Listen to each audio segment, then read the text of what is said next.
One can only hope that, like Barry Keoghan's tongue to the base of Jacob Elordi's bathtub, Oscars voters lap up all the juicy goodness of director Emerald Fennell's polarizing masterpiece Saltburn.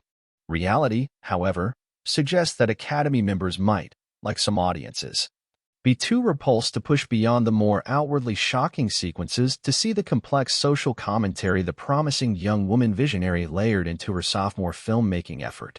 The latest episode of EW's Awardist podcast, Below, breaks down the film's chances for potential Oscar nominations on the trail ahead and why we think it's one of the best movies of 2023.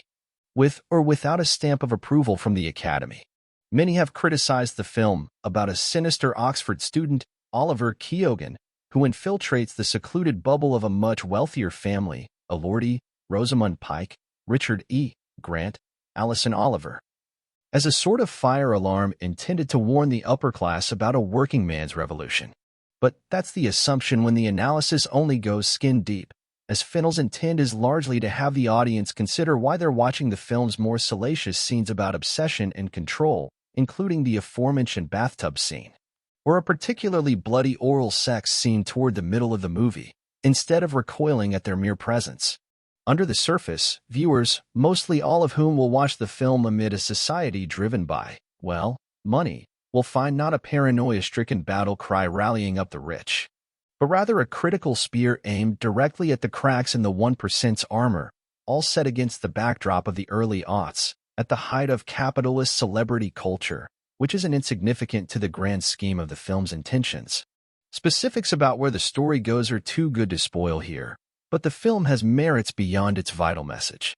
Aesthetically, Saltburn is a visual masterwork, with production design and cinematography to die for. The thread tying it all together, though, is a fearless and electric performance from Keoghan, who has every right to a slot among this year's Best Actor crowd.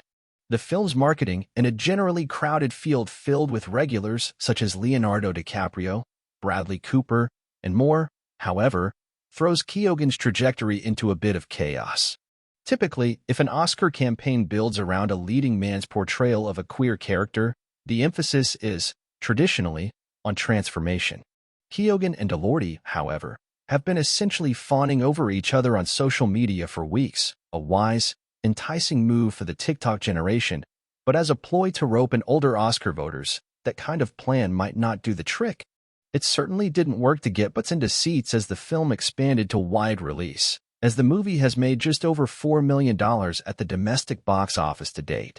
Fennell's shot at a Best Director nomination are also slim, as 2023 was essentially the year of the auteur, with big-name helmers, Martin Scorsese, Christopher Nolan, Greta Gerwig, Alexander Payne, steering the conversation around their respective films, and that streak will likely continue through awards season.